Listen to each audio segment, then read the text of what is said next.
Olá, sejam todos muito bem-vindos à página do Facebook da ISKCON Rio de Janeiro. Eu sou Atsundara Dasa, estarei aqui hoje para uma leitura e comentários do livro chamado Bhagavatam. Portanto, curtam bastante essa página, distribuam este vídeo em suas redes sociais e vamos divulgar a consciência de Krishna. Hare Krishna. Om Namo Bhagavate Vasudevaya. Om Namo Bhagavate Vasudevaya. Om Namo Bhagavate Vasudevaya.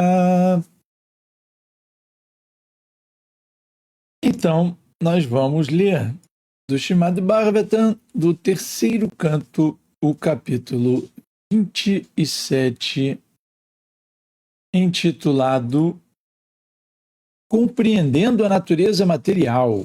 E hoje leremos o verso de número 5. Então, vamos repetir palavra por palavra.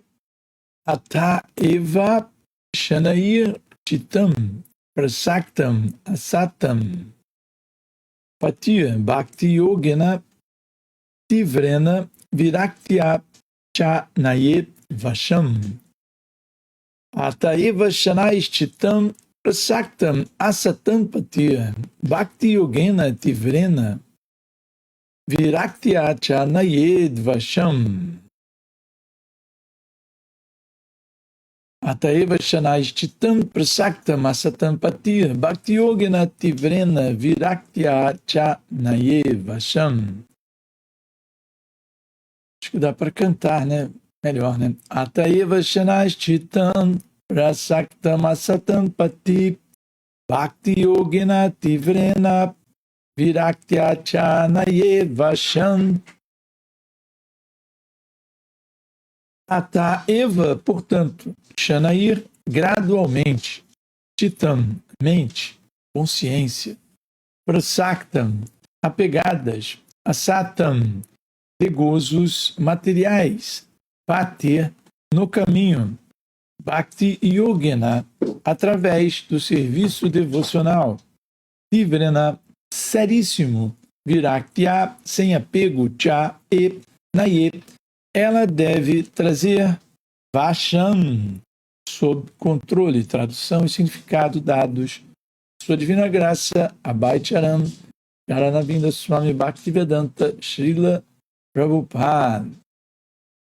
Obrigado, Guru Srila Prabhupada Ki. É dever de toda alma condicionada ocupar sua consciência poluída, que está agora apegada ao gozo material em seríssimo serviço devocional com desapego. Assim, sua mente e sua consciência ficarão sob pleno controle. Vou ler de novo a tradução. É dever de toda alma condicionada ocupar sua consciência poluída que está agora apegada ao gozo material em seríssimo serviço devocional com desapego.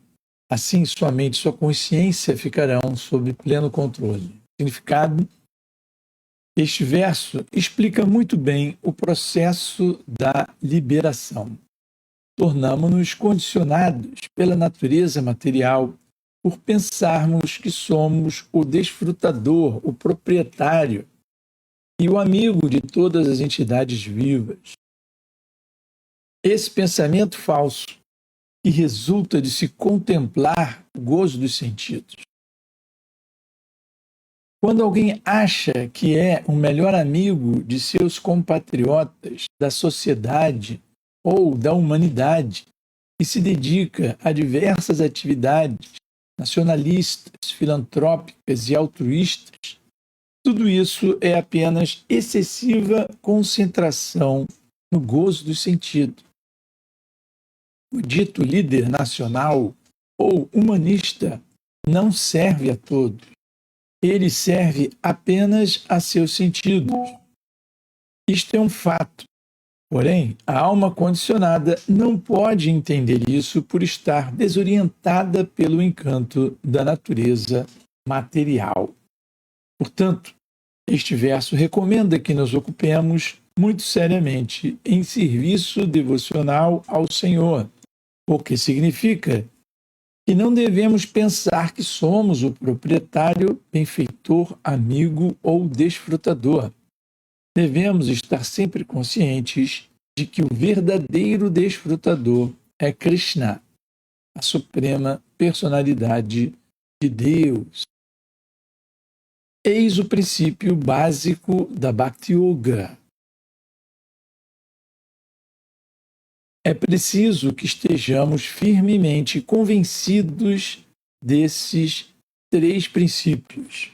Devemos sempre pensar que Krishna é o proprietário, que Krishna é o desfrutador e que Krishna é o amigo. Devemos não apenas entender esses princípios para nós mesmos, mas também devemos tentar convencer os outros a propagar a consciência de Krishna.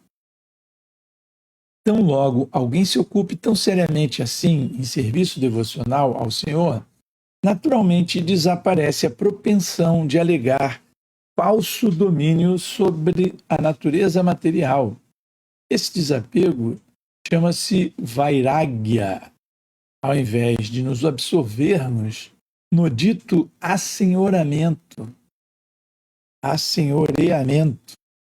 da natureza material, ocupamo-nos em consciência de Krishna. Isto chama-se controle de consciência. O processo de yoga requer o controle do sentido. Yoga Indriya Samyama. Uma vez que os sentidos são sempre ativos, suas atividades devem ser ocupadas em serviço devocional. Não é possível conter suas atividades. Se quisermos suspender artificialmente as atividades dos sentidos, nossa tentativa será um fracasso. Mas o grande yogi, mesmo o grande yogi Vishwamitra, que tentava controlar os sentidos mediante o processo de yoga, caiu vítima da beleza de Menaka. Há muitos exemplos assim. A não ser que a mente e a consciência estejam plenamente ocupadas em serviço devocional, sempre existe a oportunidade da mente ocupar-se com desejos de gozo dos sentidos. Um ponto particular mencionado neste verso é muito significativo. Aqui se diz que prasaktam asatam pati, a mente está sempre atraída por asat, a existência material temporária. Como temos nos associados com a natureza material desde tempos imemoriais, nós nos acostumamos com o nosso apego a esta natureza. É preciso fixar a mente nos eternos pés de lótus do Senhor Supremo. Svaimana Krishna Padaravindayo. É preciso fixar a mente nos pés de lótus de Krishna. Tudo então ficará muito bem. Assim, este verso enfatiza a seriedade da Bhakti Yoga.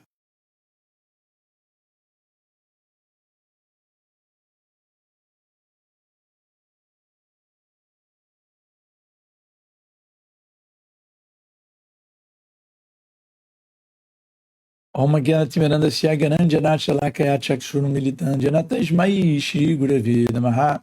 Nasci na mais escura região de ignorância, porém meu mestre espiritual abriu meus olhos com a luz do conhecimento transcendental. A ele ofereço minhas mais humildes e respeitosas reverências. Namaon Vishnupadaya Krishna Prestaya Bhutale Srimati Hridayananda Goswami Namine Namaste Saraswati Devi Gauravani Namaste Guru Hamsaya Paramananda Medase Prabhupada Pramodaya Dushta Nasimi Sri Krishna Chaitanya Prabhu Nityananda Shri Advaita Gadadara Srivasa Di Gaur Bhaktavrinda. Panchakalpatarubhyascha kripa sindhu vyavata patitanam pavanebhyo vaishnavebhyo namo namaha.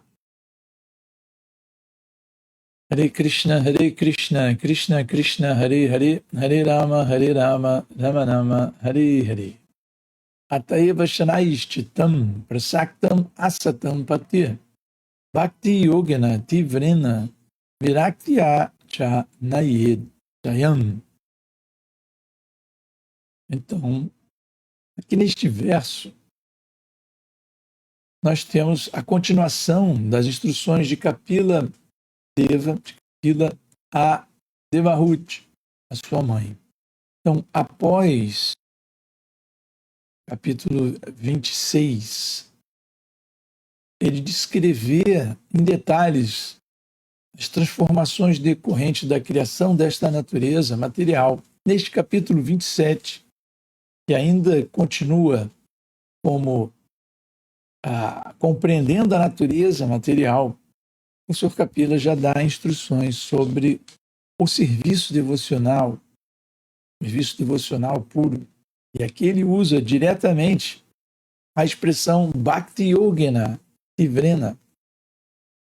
Então isso é muito interessante, porque se fala de yoga, se fala de Bhakti, de uma maneira pela qual nós podemos conseguir o desapego dessa natureza material. Então toda essa descrição do universo material, da sua criação, dos elementos, das transformações dos elementos, água, fogo, ar, éter, mente, inteligência, falso ego, todas as origens dos elementos que formam essa natureza material, elas culminam na compreensão de que devemos nos desapegar dessa natureza material.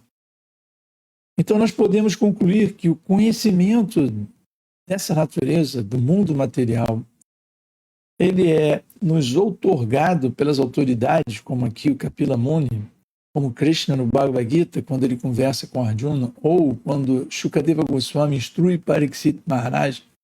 Todas essas instruções, elas nos levam ao ponto em que devemos nos desapegar dessa natureza material. Embora ela seja limitada, embora ela seja maravilhosa, seja uma das energias de Krishna, ela não é a nossa morada original.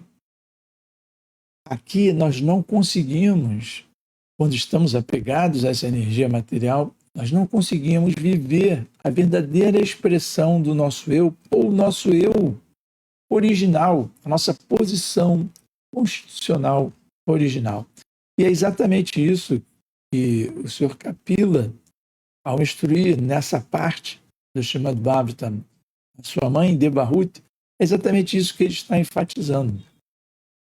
Embora todo esse conhecimento da natureza material seja importante, porque é o que está mais perto de nós, é o que está mais próximo de nós, é o que nos condiciona, é o que nos afeta diariamente. A cada instante nós estamos sendo afetados pelos três modos da natureza material, pelo ego, falso ego, pela mente, né? Pelos sentidos materiais que se atraem aos objetos dos sentidos materiais. Então, a todo instante, a natureza material está nos influenciando. Por isso é importante o conhecimento dessa natureza, mas, igualmente, ou ainda mais importante, que o conhecimento do funcionamento técnico da energia externa de Krishna. Mais importante que isso é entender que a nossa verdadeira vida não deve ser vivida neste ambiente externo, neste ambiente da natureza material. É como se um astronauta saísse da sua nave espacial, da sua cápsula, e fosse projetado ao espaço.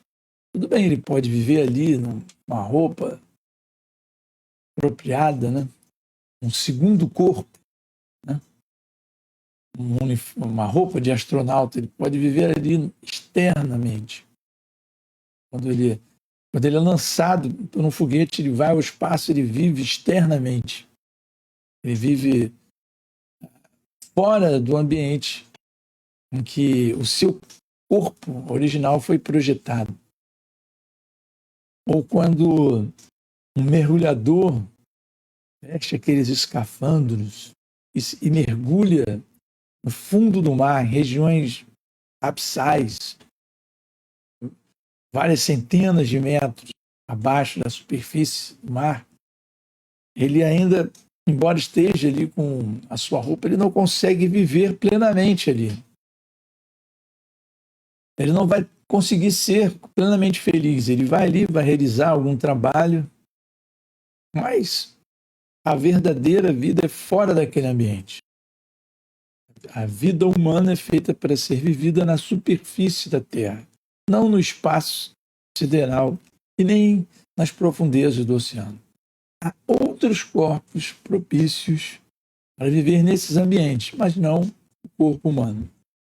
Da mesma forma, a nossa verdadeira vida, a vida para a qual nós fomos projetados, é a vida fora dessa energia externa de Krishna.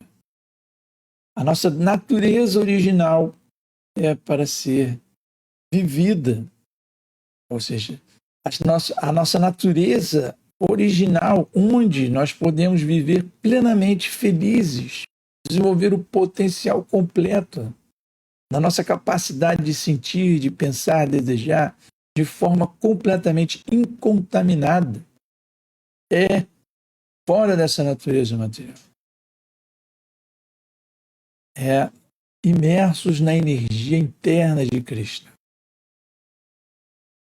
E aqui, neste verso, nós estamos vendo que Ataeva Shanaistitam, que é aquele que gradualmente consegue elevar sua mente ou consciência. A Prabhupada traduz a palavra Titam, empregada aqui como mente ou consciência. Então, aquele que Ataeva Shanaya, gradualmente Titam, a sua mente, consegue Prasaktam Asatam Patir, consegue da natureza não eterna, que a palavra é Asatam. Asat significa não eterno. É interessante aqui porque nos aspectos da suprema personalidade de Deus, nós temos Chit, aspecto de consciência, e o aspecto Sat, que é o aspecto de existência. E aqui esses dois conceitos eles estão colocados aqui no verso de uma forma muito poética, de uma forma incrível, né? Porque Ataeva Shanaistitam, aspecto da consciência, Prasaktam Asat, Asatam, Patia, aspecto da existência. Então, o que não existe, o Asatam, é exatamente essa energia externa, porque ela é temporária. E aqui Prabhupada traduz Asatam como gozo material. Gozo material, ele de fato ele não existe. De fato, ele é ilusório. Ele é temporário. Essa natureza ela tem a capacidade de ser temporária, porque ela é influenciada por Kala, o tempo eterno. Kala não influencia onde a energia interna da Suprema Personalidade de Deus. Kala, ou o tempo, atua na energia externa. E por isso que aqui tudo é asat, impermanente. Enquanto que na natureza interna de Krishna tudo é eterno. Sat, Chid, Ananda, Vigraha, forma completa. A consciência, eternidade e bem-aventurança completa. Aqui nesta energia externa, as coisas são asat. E o gozo dos sentidos, ele é asat. Ele é, em última análise, não existente pela sua natureza temporária. Parece existir, ele na verdade, ilusoriamente nos dá essa sensação de prazer, mas é um prazer que não existe. E por isso Em última análise, a diva, a alma condicionada, nesta natureza material, invariavelmente ela se frustra, mais cedo ou mais tarde. Porque o prazer que ela consegue obter aqui é muito pouco, muito temporário. Muito temporário.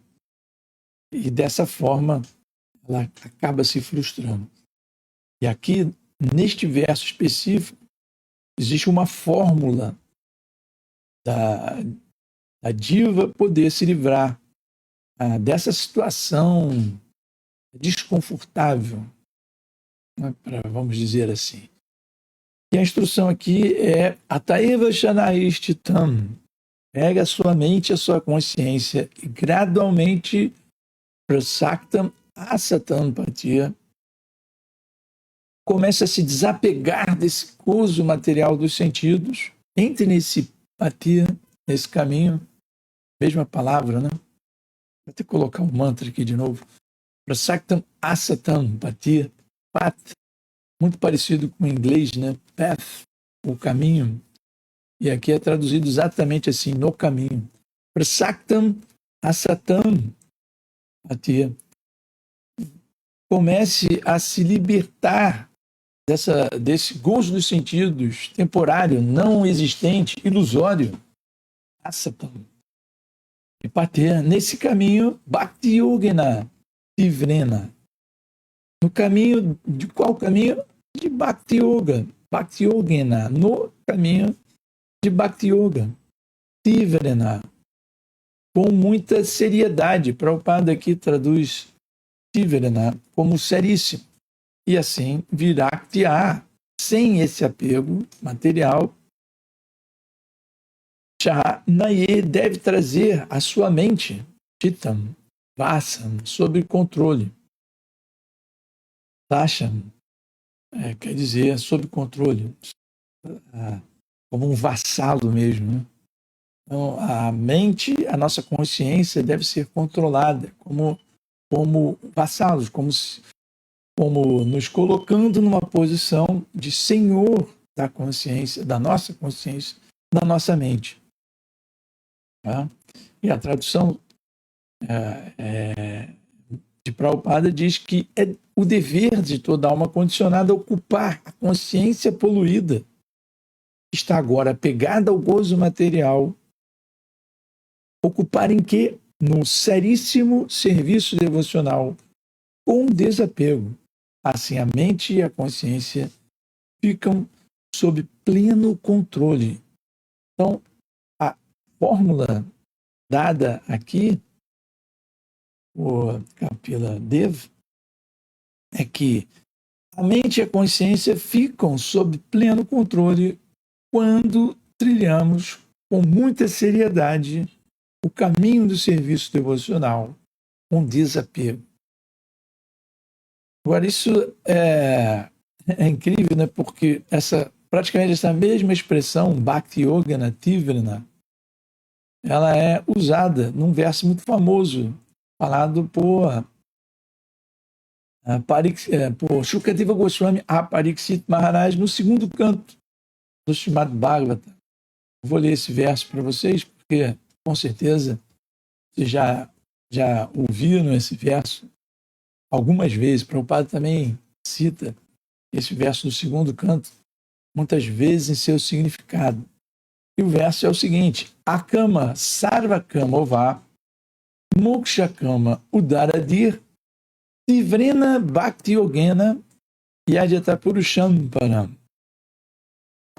É praticamente a mesma expressão, só que trocou a ordem.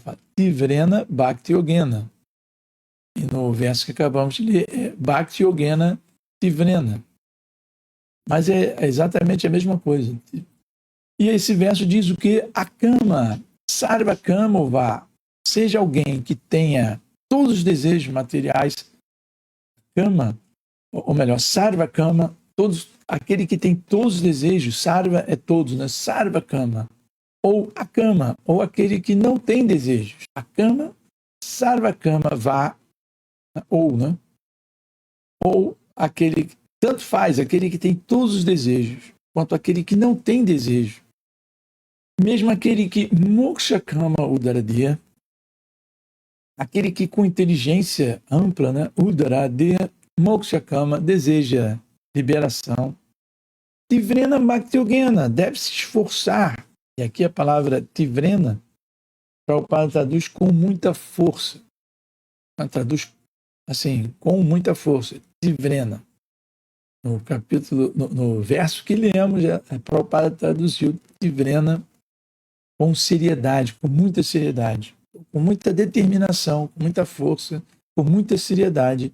Tivrena bhakti-yogena, deve-se praticar o serviço devocional. Nesse verso, segundo canto, e adhyeta purusham param, adorando Purusha param, o Senhor Supremo. Deve-se adorar, e adhyeta purusham param. Então, tanto faz se a pessoa ela é cheia de desejos, sarva kama, ou akama, sem nenhum desejo, ou se ela tem moksha, desejo de kama, kama moksha, aqui no caso, moksha kama udaradeya, ou muito inteligente, kama, sarva kama, moksha kama udaradeya, tivrena bhakti-yogena e adhyata purusham param, deve-se adorar a suprema personalidade de Deus com muita seriedade, com muita intensidade. Prabhupada, às vezes, em outros versos do Bhagavatam, traduz Tivrena também como intensidade, força, intensidade, seriedade. São essas traduções que Prabhupada usa para essa palavra Tivrena. E nesse contexto, Tivrena Bhakti-yogena, né? Serviço devocional com seriedade, com intensidade. Não é algo assim leviano que se faz de qualquer forma, com desleixo. Não. Serviço devocional sério. E Prabhupada explica que aquele que não, que na verdade, nós nunca estamos completamente livres de desejos. A alma espiritual, na sua posição constitucional, ela tem essa característica de desejar. Isso vem até porque somos partes integrantes de Krishna. E essa característica, ela vem de Krishna.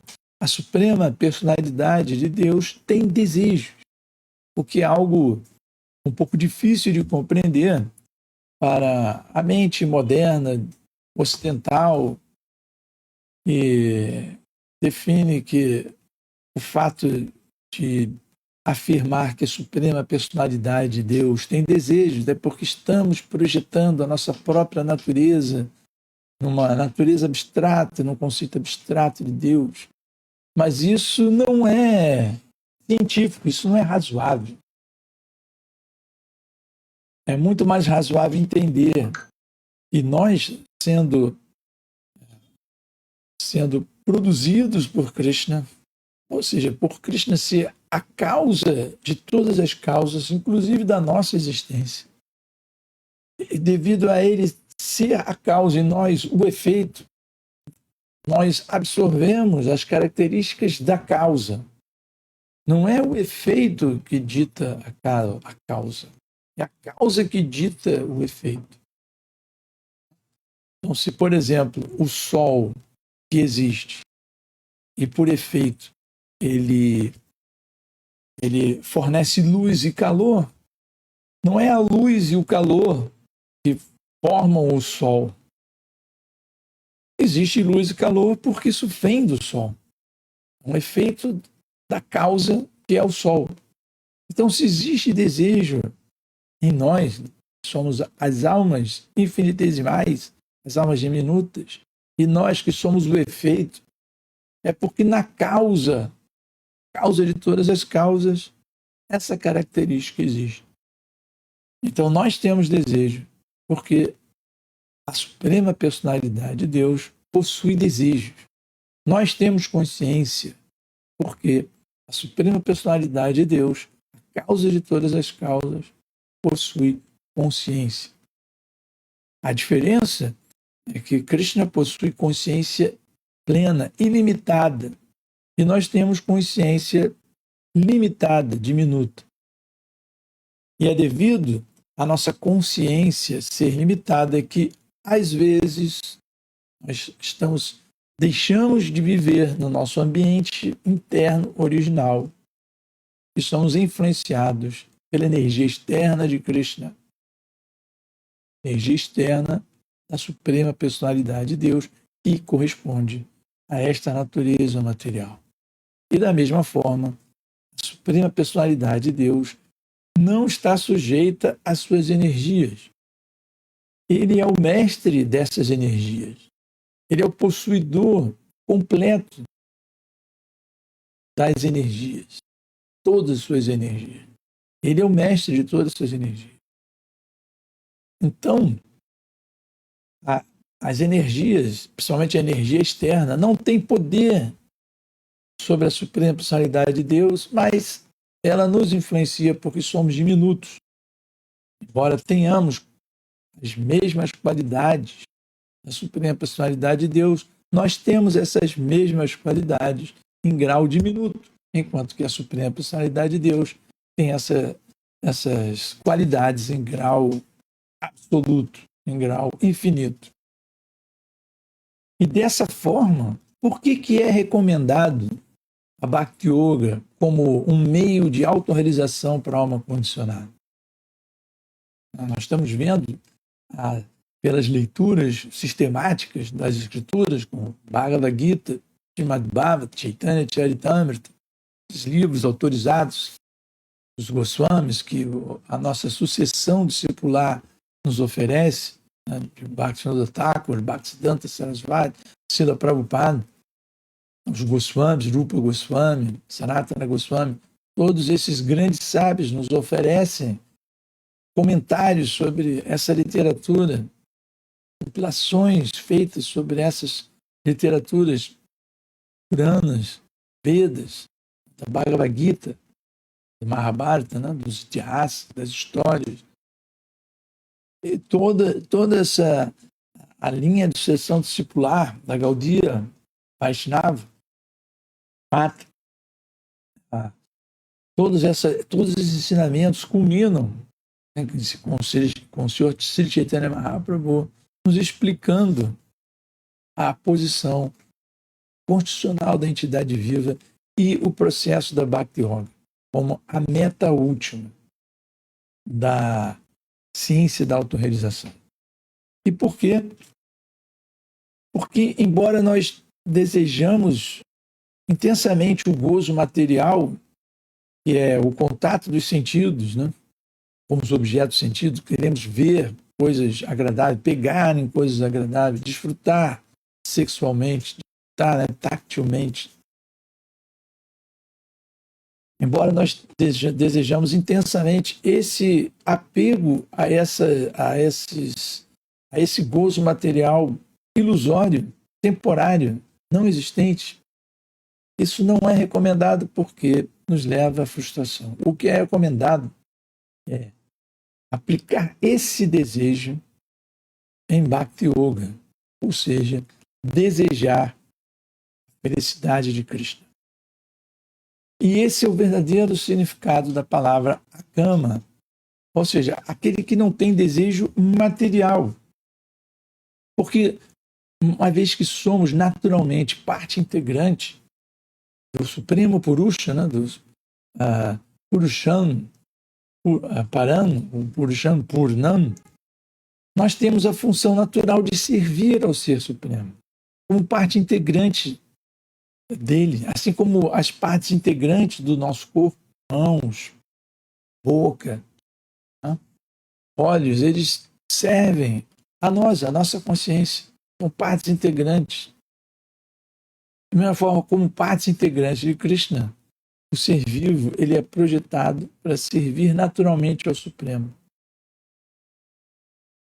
A ausência de desejo, na verdade, vai significar que a pessoa é consciente da sua verdadeira posição e deseja apenas a satisfação do Supremo. O Sr. Jiva Goswami explica, né, essa ausência de desejo em vários de seus sandarbhas, porque ele explica que a alma espiritual fica feliz quando deseja a felicidade do Senhor Supremo. E é por isso que muitas vezes o ser vivo ele começa a manifestar um desejo de desenvolver filantropia, altruísmo, aí vai, socialismo, e várias outras ideias sobre como tornar as pessoas felizes. Né? Só que, enquanto esses desejos se manifestarem aqui, poluídos pela energia externa, na verdade, esse sentimento original ele não se manifesta, porque o sentimento original da entidade viva é desejar a felicidade do Senhor Supremo. Então, é por isso que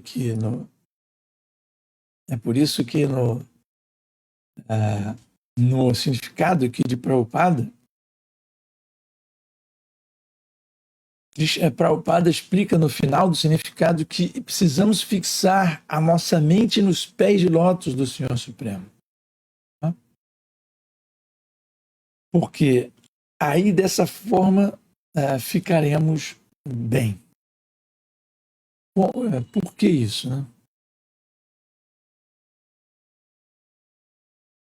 Aqui se diz, né, no Prasaktam Asatam Patya, que a mente vai estar sempre atraída pela natureza temporária, asat.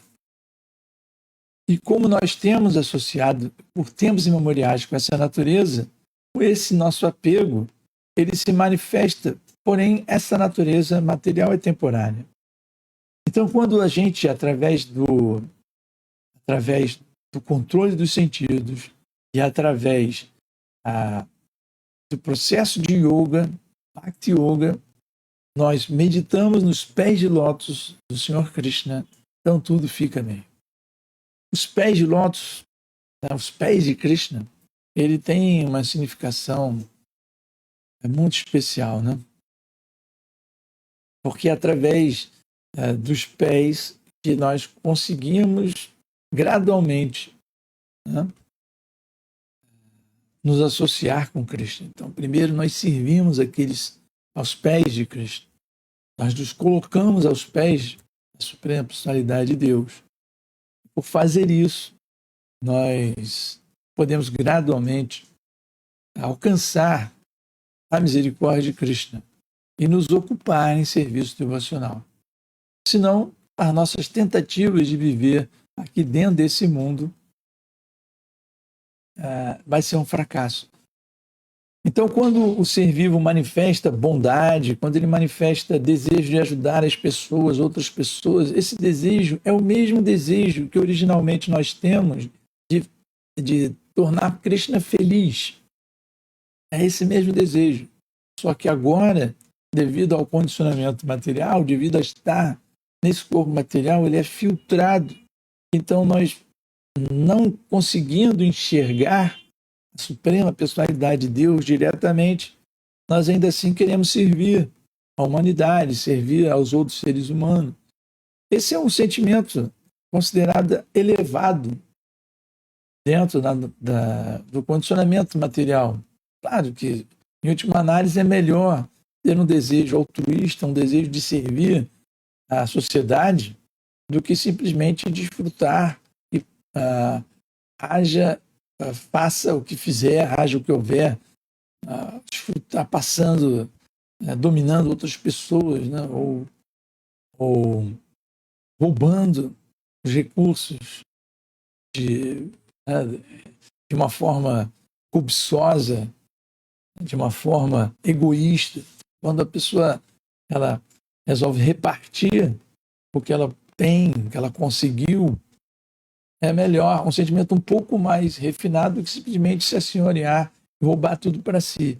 Porém, ainda assim, isso não é a meta última, isso não é correto em última instância, porque mesmo o que nós queremos oferecer para as pessoas não nos pertence. E aí que está o grande segredo, o grande salto da pessoa que pratica um caminho de autorrealização.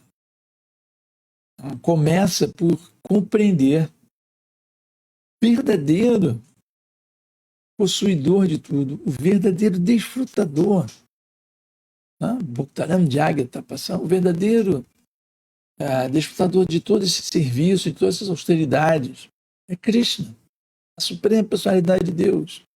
Então, quando nós usamos o nosso altruísmo, mesmo o nosso altruísmo, que é melhor do que o nosso egoísmo, mas mesmo usando o altruísmo, sem colocar Krishna no centro, sem entender que o verdadeiro desfrutador dessa energia é Krishna, então nós acabamos nos desviando. Então, a Prabhupada menciona 3 princípios, né? 3 princípios que nós devemos sempre estar atentos, né? Para podermos nos tornar conscientes de Krishna, ou podermos nos desapegar dessa energia material e alcançar o que Prabhupada traduziu aqui como uma Bhakti Yoga séria, Trivena Bhakti Yogena. O primeiro princípio é que Krishna é o proprietário. Esse é o princípio. É entender que o mundo, tanto interno quanto externo, ou seja, tanto a natureza espiritual quanto a natureza material, externa, temporária, tudo pertence a Krishna. Então, esse é o primeiro passo para entrar no caminho do desapego.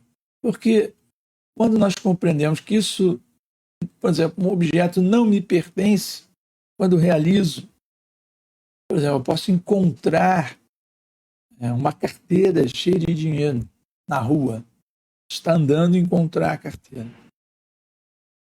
Aí eu posso, tem 2 possibilidades, eu posso querer, aliás, 3, né? Eu posso ignorar, passar batido, não vou pegar, porque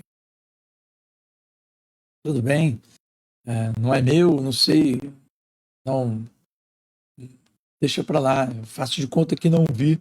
Essa é uma possibilidade. Eu posso pegar e, deixa eu ver o que tem aqui. Aí vejo ali dinheiro, cartão de crédito, sei lá. Vou desfrutar disso daqui.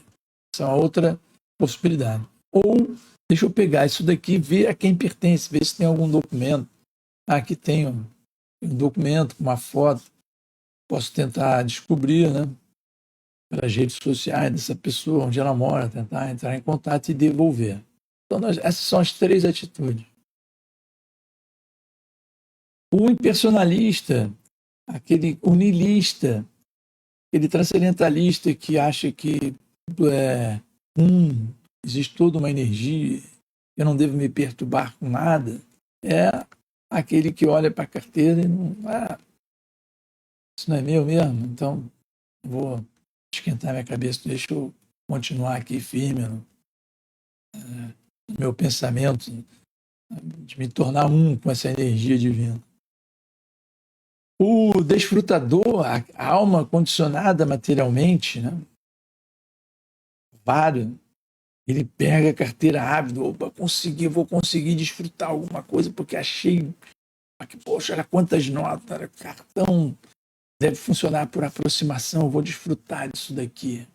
Então esse é o mais comum, a alma condicionada que nós encontramos aqui no mundo material, é o mais comum, que são pessoas ávidas pelo desfrute da energia material e por isso não quer saber de quem é aquela carteira, de quem é aquela. A alma condicionada, ela entra aqui, ela vê montanhas, pedras, água, mar, vários elementos materiais, ouro, diamante, consegue juntar, combinar esses elementos, né? Fundir o ferro, produzir aço, extrair petróleo, fazer máquinas e voar, e está achando que nós somos muito inteligentes, a sociedade humana está avançando, mas eles estão simplesmente pegando o que estão achando sem e desfrutando.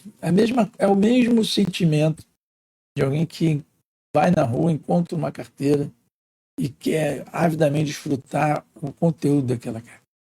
Nós somos colocados aqui nesse mundo e avidamente estamos tentando desfrutar esses recursos cada vez mais. E mesmo, então, mesmo aquele que pega a carteira, conseguir aqui 100, 200, 500 reais, vou poder ajudar ali uma instituição de caridade. Ele pega aquilo ali, acho que eu fiz o bem, porque peguei esses 500 reais que eu achei na carteira e doei 250 ali para uma instituição de caridade, né, um centro de caridade. E agora fico esses outros 250, né, porque ninguém é de ferro mesmo, né?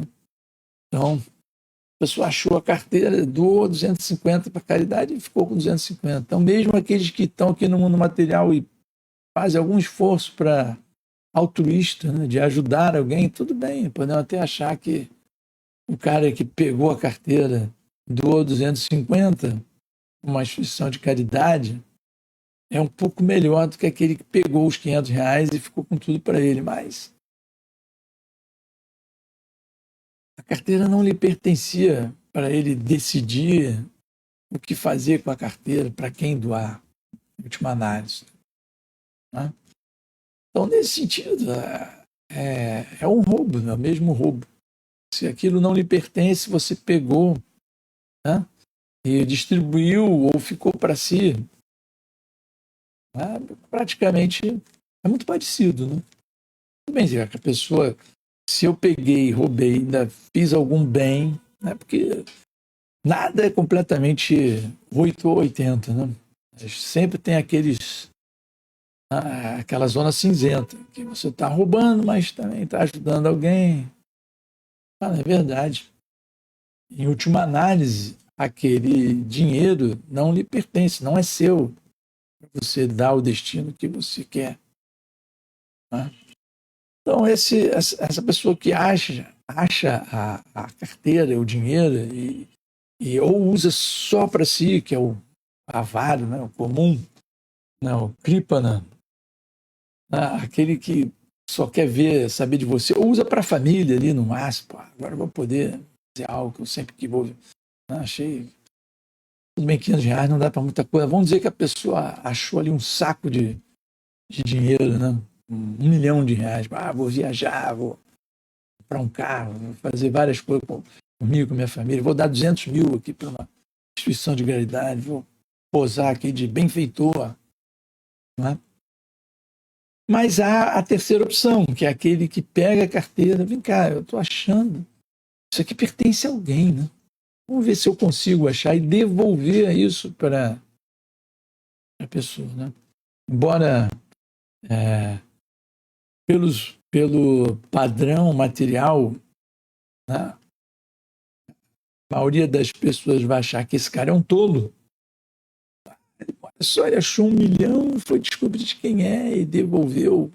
É um tolo. Mas por quê?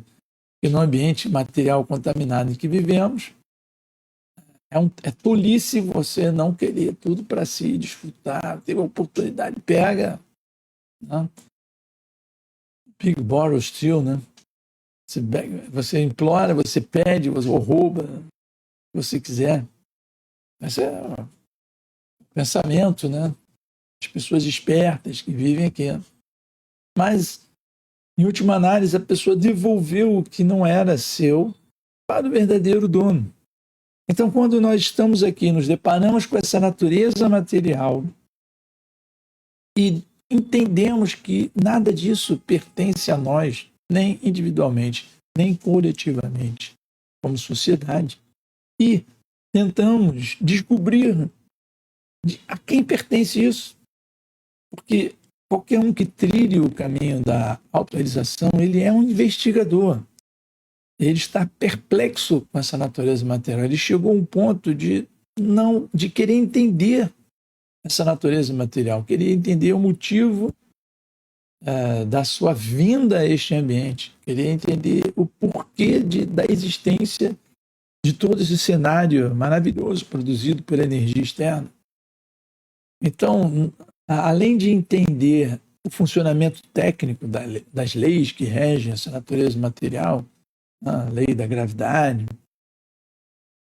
ou as teorias, né, de evolução, relatividade, quântica, não apenas entender tecnicamente o funcionamento, mas entender a motivação,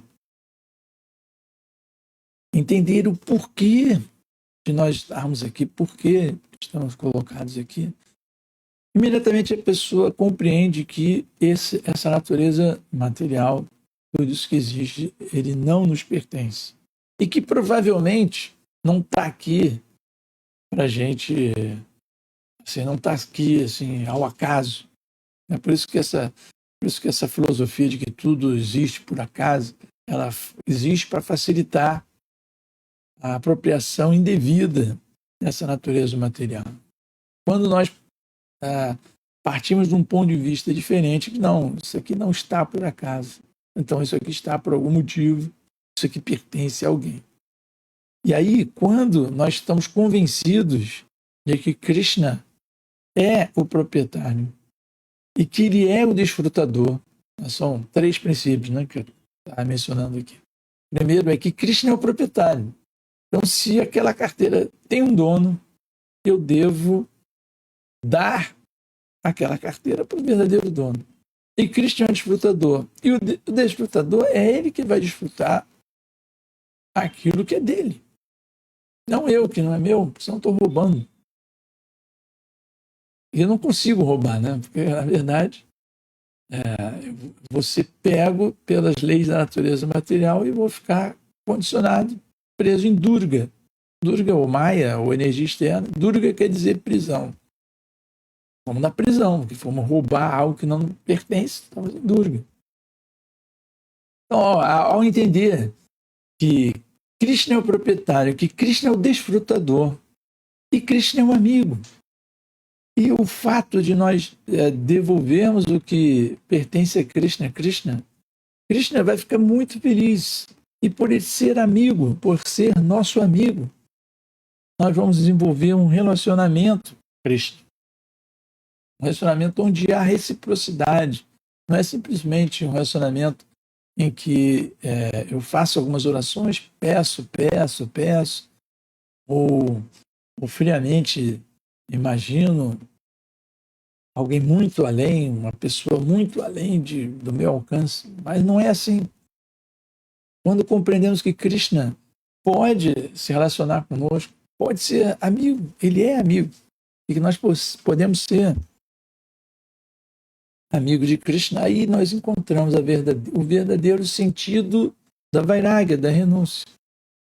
Não é que é diferente de simplesmente ignorar de quem é aquela carteira, né? Que é o primeiro caso. Alguns transcendentalistas não, aquilo não é meu e eu não quero nada com o dono daquela carteira, ele que perdeu, ele que se vire.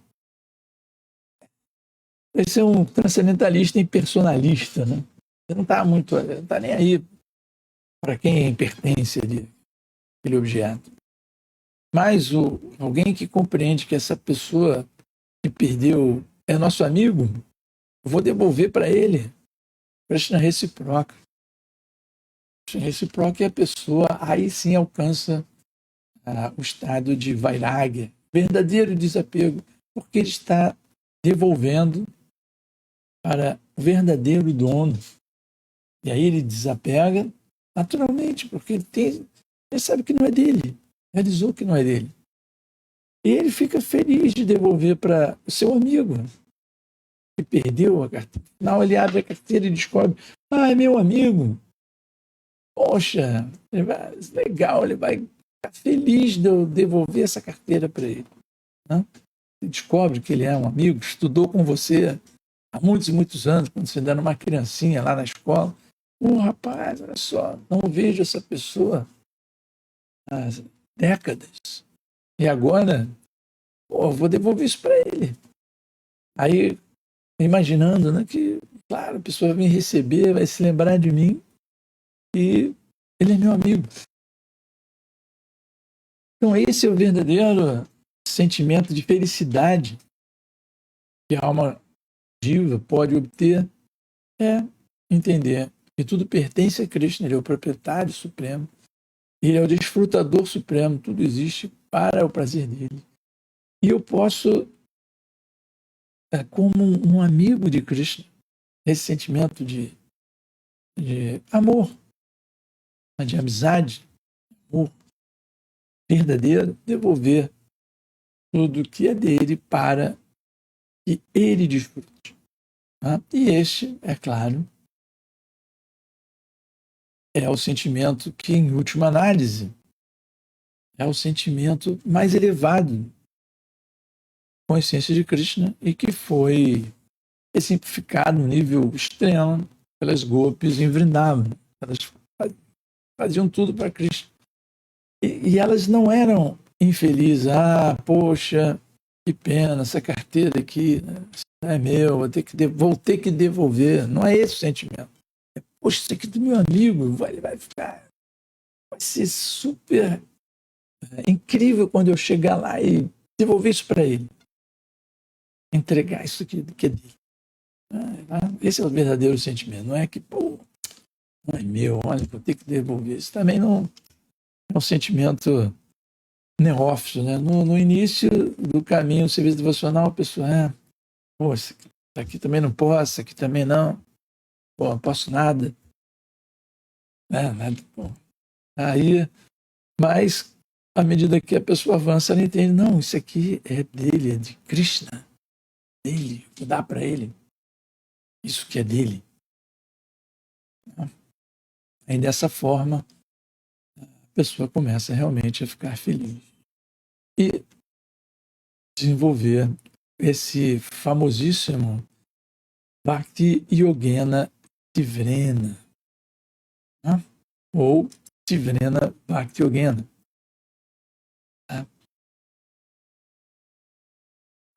As gopis, sim, elas amavam Krishna sem receber nada, elas não queriam receber nada em troca. Porque também tem aquele outro caso, da pessoa que devolve a carteira achando, vou ganhar uma recompensa. Vou dar aqui, tem 1 milhão, pelo menos 100 mil a pessoa vai me dar, né?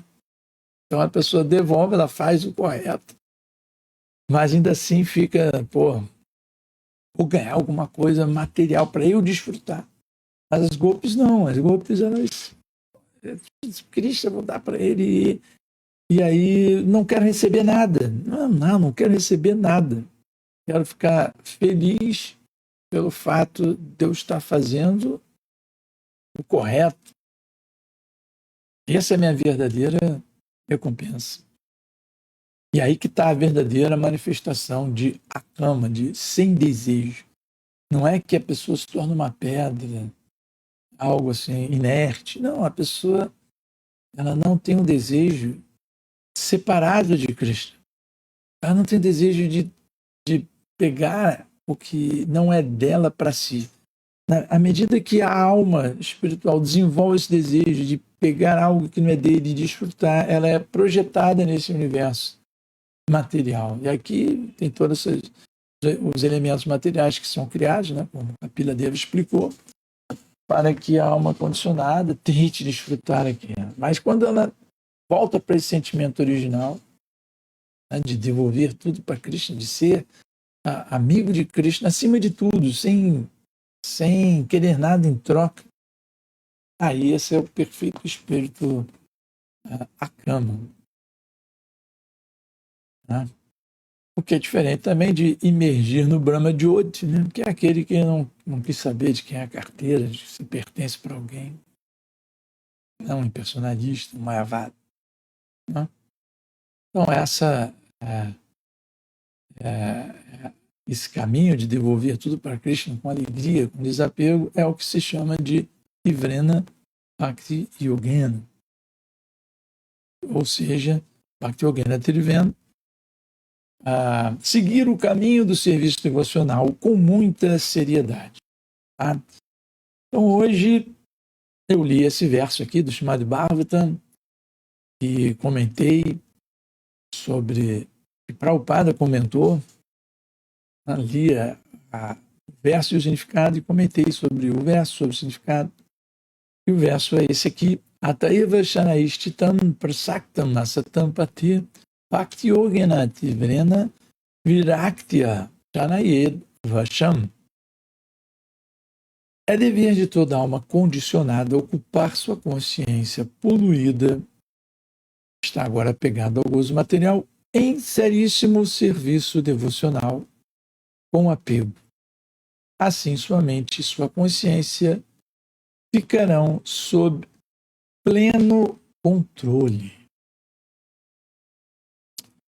Bom, então eu vou terminar aqui, né? E vou passar a ler.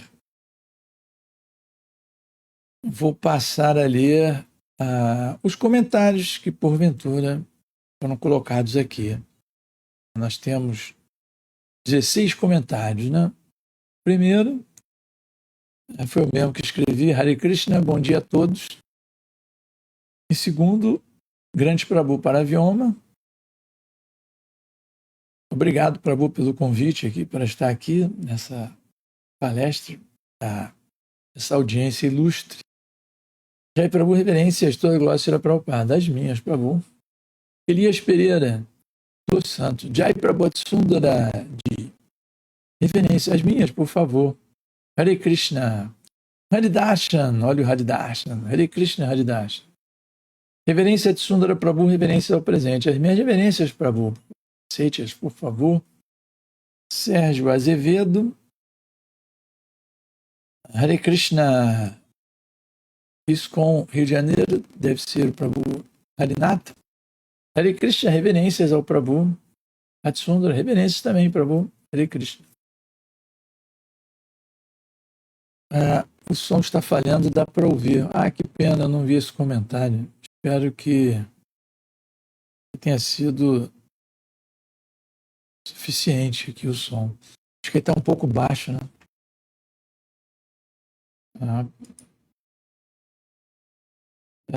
Sundarang Devidas, desculpe, entrei com o ISKCON sem perceber. Agora corrigi. Então foi a Sundarang que mandou aquele comentário, né? Adilha Devidassi, Hare Krishna, reverências. Irmão, feliz em vê-lo. Saudade. Hare Krishna. Minhas reverências também. Luciano Almeida Assis, Jai Prabhu, minhas reverências. Hare Krishna, as minhas. Otávio Neves Maria, Hare Krishna. Prabhu Paravyoma, no início do significado, Srila Prabhupada também faz alusão ao verso Bhaktaram Jagatapassam. Eu acabei mencionando isso daqui. En passant, mas eu mencionei que Krishna é o desfrutador de tudo, né? Todas as austeridades, proprietário de tudo. Otávio Daniel Neves Maria. O altruísmo que está no modo da bondade também é uma forma de querer satisfazer outras pessoas. E no íntimo querer que essas mesmas pessoas aceitem o ato altruísta e assim se transformem. Um apego mesmo que seja bom para as pessoas. Sim, olha, se você rouba não, né? Vamos dizer, você pega a carteira que não é sua e dá algo em caridade, você pode achar que, a pessoa que fez isso fez o bem, mas não era dele, né? Então, o importante é entender que fazer caridade com o quê? Com recursos que são de Krishna. Muito bem. É melhor que pegar e roubar tudo para si, melhor que matar, do que destruir, fazer ao bem, mas dentro dessa energia material, o verdadeiro bem, a verdadeira atividade que serviria para o benefício de todos, é divulgar o caminho da Bhakti Yoga. Em última análise, é entender que Krishna é o proprietário de tudo. Porque ao fazer esse bem, você pode aliviar um pouco do sofrimento material, que é bom, nós não somos contra ser bondosos. Por exemplo, em várias situações, os devotos de enchente, de guerra, os devotos distribuíram alimentos, distribuíram roupa, visando diminuir o sofrimento daquelas pessoas que de fato estão sofrendo. Isso é bom, é importante. Mas não é a base fundamental de ação do devoto. A base fundamental é compreender que Krishna é o proprietário de tudo, Krishna é o desfrutador de tudo, Krishna é o amigo, e nós devemos devolver tudo para Krishna, devemos convencer as pessoas a fazer isso. Então, essa é uma posição transcendentalista, né, mais elevada. Haridarshan.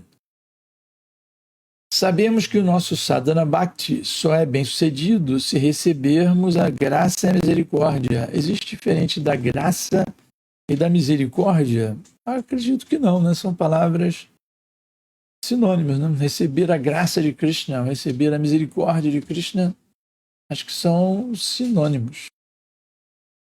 Nós podemos nos qualificar, né, para receber a graça de Krishna. Mas existe um termo, né, que é muito usado pelos devotos, que é misericórdia sem causa. Eu não fiz nada e mesmo assim Krishna me ajudou, me colocou um devoto no caminho que distribuiu um livro para mim, fui no templo, comi prachada, ouvi uma aula incrível dos devotos e aí comecei a cantar Hare Krishna, mas não teve nenhuma causa. Então isso é o que nós chamamos de misericórdia sem causa. E às vezes a pessoa está buscando, querendo, não encontra, e aí obtém uma misericórdia, e aí entra em contato com a Krishna de alguma forma, através do devoto Parampara, e aí pode-se dizer que ela buscou pela graça, pela misericórdia, né? Mas, na verdade, a misericórdia é misericórdia mesmo, algo que vem de Krishna, né? Às vezes é totalmente sem causa. E às vezes a pessoa... É dito, né, que a pessoa dá um passo em direção a Krishna, Krishna dá 100 passos em direção à pessoa.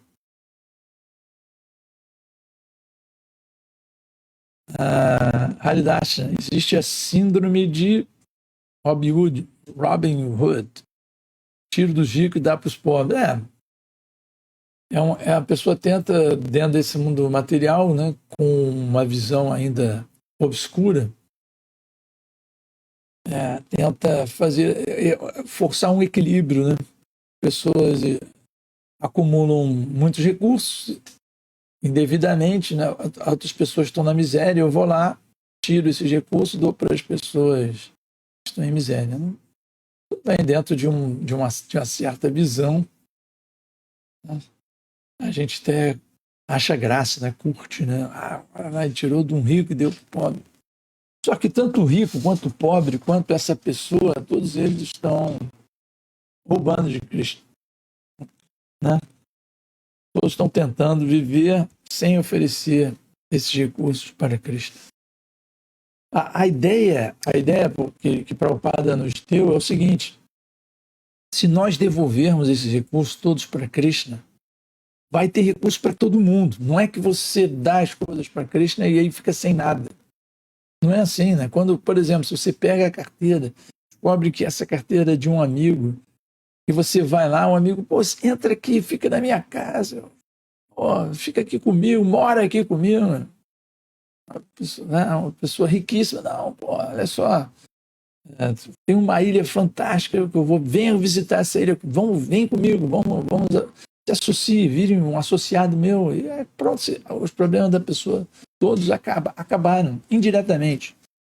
Então, existem recursos para todas as entidades vivas, né?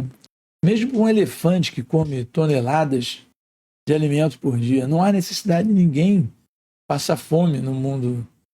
Essa história de que não tem recurso para todos, que tal, não é assim.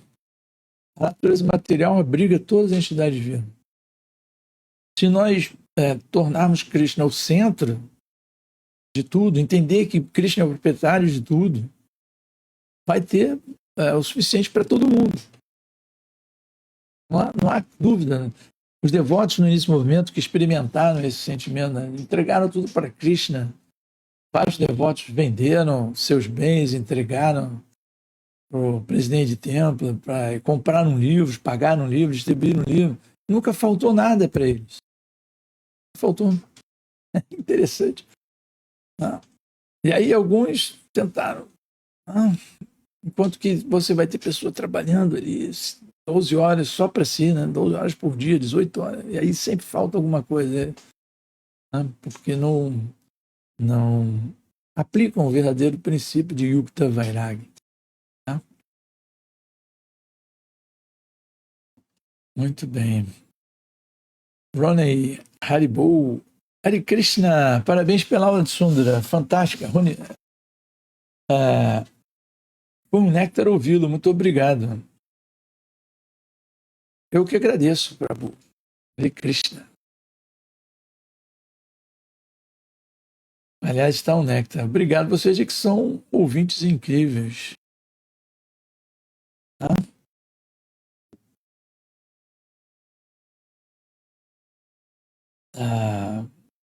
O Paravyoma diz aqui que tem o passatempo de Sudama Brahmana. Só que eu tenho um compromisso agora, Prabhu, como eu tinha dito, já deveria até ter encerrado. Tá? E a gente vamos guardar um pouco desse néctar para outras oportunidades. Bom, olha, eu agradeço mais uma vez aqui o convite e espero que todos estejam muito bem, em consciência de Krishna, como sempre, cantem Hare Krishna e sejam muito felizes, né, dentro da consciência de Krishna. É isso que eu desejo para todos. Muito obrigado. Haribol.